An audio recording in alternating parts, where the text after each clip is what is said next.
Hello students, आप लोग को हम हिंदी पढ़ाने चल रहे हैं। हिंदी सेकंड, जिसको बोलते हैं व्याकरण।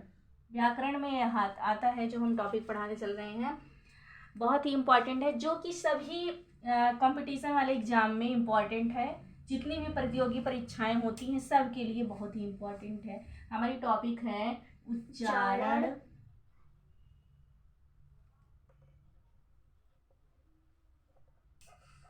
स्थान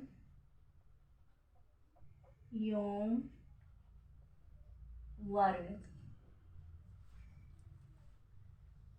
सबसे पहले हम क्या जानेंगे इसमें, उच्चारण स्थान। तो जो नासिका से उच्चारित होने वाले शब्द हैं इसको बता रहे हैं। नासिका से उच्चारित होने वाले शब्द, नासिका से उच्चारित होने वाले वर्ण। नासिका से उच्चारित होने वाले जो वर्ण हैं,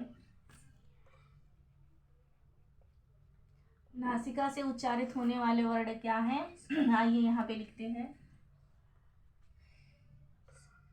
5 हैं ये। अंग, इंग्या, इंग्या और या, और क्या है, अड़ा, ना और मा। नासिका से उच्चारित होने वाले कितने शब्द हैं, 6 हैं। ये हम बहुत ही इम्पोर्टेंट है, हम लोग को इसको ध्यान में रखना है कि नासिका से उच्चारित होने वाले कितने शब्द हैं, कितने वर्ण हैं, सॉरी शब्द नहीं वर्ण, कितने वर्ण हैं, 6 हैं। ये जो है इसको बहुत ही हम लोग को ध्यान में रखना है। अंग, इंग्या, यांक, अड़ा, ना, मा, ये नासिका से उच्चारित होने वाले हैं। आइए दूसरा समझते हैं। कंठ, कंठ से उच्चारित होने वाले, कंठ से उच्चारित होने वाले, कंठ से उच्चारित होने वाले वर्ण। कंठ से उच्चारित होने वाले वर्ण कौन कौन से हैं, छोटा, बड़ा, मतलब आ, ये सब कहाँ से यूज होता है, कंठ से बोला जाता है। इसके बाद का वर्ग, का के जितने भी हैं, का, खा, गा, घा, या नहीं, का वर्ग के 4। इसके बाद हा, हा भी है, और आहा, कितने हुए, कंठ से उच्चारित होने वाले जो वर्ण हैं वो हैं आ, का वर्ग, हा और आहा। ये इतने जो है ये कंठ से उच्चारित होने वाले वर्ण हैं। ये पेपर में बहुत ही इम्पोर्टेंट है, ये बहुत पूछा जाता है। तीसरे नंबर पे है मूर्धा। कौन सा, मूर्धा से, मतलब मूर्धा वाले वर्ण, मूर्धा वाले कौन है, री, टा वर्ग, री है, और टा वर्ग, और क्या है, सा। इसको क्या बोलते हैं, मूर्धा सा। री है, टा वर्ग है, और सा, टा ठा डा ढा, ढा तक, आड़ा तो इसमें आ जाएगा नासिका में। टा ठा डा ढा जो है ये टा वर्ग मूर्धा में आता है, री आता है, और ये सा। इसके बाद चौथे नंबर पर है दंत। दंत मतलब दंत वाले वर्ण कौन से हैं, ता वर्ग। सबसे पहले इसमें क्या आता है, ता वर्ग। ता का कोई भी वर्ग, मतलब ता वर्ग के किसी भी वर्ण को अगर उच्चारित करेंगे आप लोग तो दांत में जीवा जो है दांत में जाकर जरूर मतलब स्पर्श करती है दांत को। ता, था, दा, धा, मतलब सब में जीवा जो है दांत को स्पर्श करे, इसलिए ये दंत है। इनको जो है दंत वाले वर्ण हैं ये, दंत। और ये ता, इसमें ता वर्ग आता है, और सा। सा ये कौन सा सा है? इसको बोला भी जाता है क्या? दंत सा या दंती सा। इसके बाद 5वें नंबर पर है ओष्ठ। ओष्ठ मतलब ओष्ठ से उच्चारित होने वाले शब्द सॉरी, ओष्ठ से उच्चारित होने वाली वर्ण। ये कौन से हैं? अब सोचिए, ओट्स में जिसमें ओठ हमारा होठ जो है स्पर्श करता कैसे?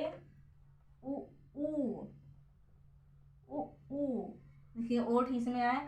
और पा वर्ग, पा वर्ग के जितने भी हैं वो ओष्ठ वाले हैं। पा वर्ग के जितने भी हैं वो ओष्ठ वाले वर्ण हैं। इसके बाद है कंठोष्ठ। कंठोष्ठ कंठोष्ठ कंठोष्ठ जो है, आइए कंठोष्ठ वाला जो वर्ण पढ़ते हैं ओ आओ, जिसमें कंठ और ओष्ठ दोनों का स्पर्श हो, दोनों से जो है वर्ण उच्चारित होता हो, उसको कंठोष्ठ बोलते हैं। इसमें है ओ, आओ और आ। ये वाला जो ऐसे लिखा जाता है, ऐसे बना रहता है ये। और आगे है दंतोष्ठ। आइए पढ़ते हैं दंतोष्ठ। दंतोष्ठ है, दंतोष्ठ क्या है? दंतोष्ठ जिसमें ओष्ठ और दांत दोनों से उच्चारित होता है, वो क्या है? सिर्फ वा है। वा जो दांत और ओष्ठ दोनों से उच्चारित होता है, दोनों एक साथ उच्चारित होते हैं, क्या है? वा है। आगे है कंठ तालव्य। कंठ तालव्य। कंठ तालव्य का मतलब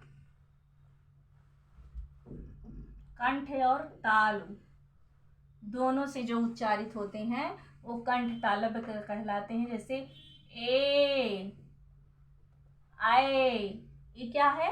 कंठ तालव्य वर्ण है। इसके बाद है दंत मूल। दंत के मूल से मतलब दांत के मूल में जो स्पर्श होते हैं बोले जाते हैं, दांत के मूल से जो वर्ण बोले जाते हैं वो क्या कहलाते हैं?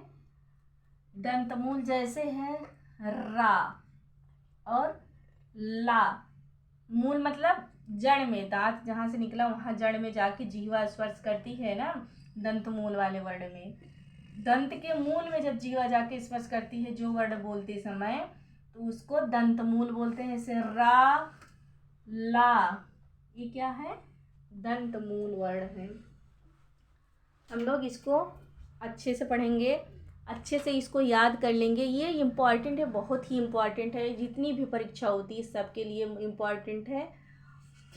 आगे और आपको बता दें थोड़ा सा, इतना आप लोग उतार लीजिए।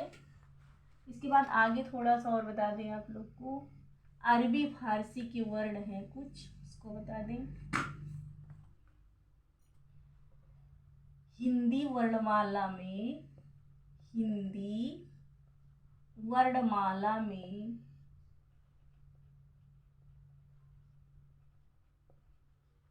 अरबी फारसी के वर्ण।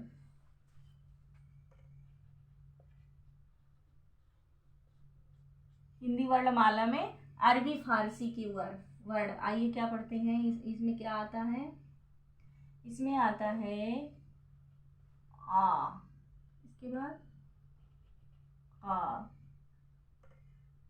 इसके बाद इसमें नुक्ता लगा होता है। इसके बाद है खा, इसके बाद है गा, और इसके बाद है जा।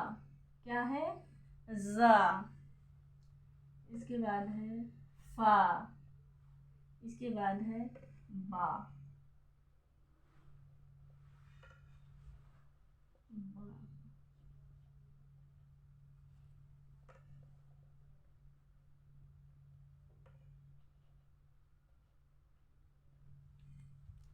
हिंदी वर्णमाला में अरबी फारसी के वर्ण, ये हिंदी वर्णमाला में अरबी फारसी के जो वर्ण हैं लिखे हैं हम, ये बहुत ही इम्पॉर्टेंट है।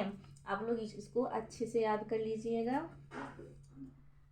जितना बताएं इसमें बहुत ही इम्पॉर्टेंट वर्ण बताए हैं। और हम लोग जानते हैं वर्णमाला में वर्णों की संख्या कितनी है। इसमें से तो वर्णमाला जो है, इसमें वर्ण जो है दो प्रकार के होते हैं। एक है वर्णों की संख्या 52 मानी जाती है। कितनी? 52। हिंदी में 52 मानी जाती है। अगर पेपर में आएगा तो 52 ही लिखिएगा, 52। देवनागरी लिपि में 52 ही है।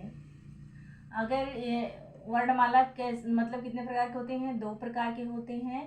पहला है स्वर। वर्ण कितने प्रकार के होते हैं? दो, स्वर और व्यंजन। स्वर कितने होते हैं? स्वर 11 होते हैं, लेकिन अंक और मतलब अनुस्वार और विसर्ग को मिलाकर 12 हैं। 11 होते हैं, लेकिन अंक जो और आहा है इसको मिलाकर 13 हैं। कितने हो गए? 13। तो स्वर की संख्या पूछा, अगर स्वर की संख्या पूछा है तो 13 माने जाएंगे। अगर इनको निकाल कर पूछा रहेगा तो 11। और जो है बहुत ही इम्पोर्टेंट है, ये पूछे जाते हैं। और व्यंजन जो है, ये व्यंजन मतलब स्वर जो है स्वतंत्र रूप से होते हैं। स्वतंत्र, उनको व्यंजन की सहायता नहीं पड़ती, और व्यंजन को स्वर की सहायता पड़ती है। बिना स्वर के ये नहीं लिखे जाते हैं, इसीलिए ये स्वतंत्र रूप से रहता है और स्वर, व्यंजन को स्वर की ज़रूरत पड़ती है। इतना ही आप लोग को इनफ है पेपर के लिए।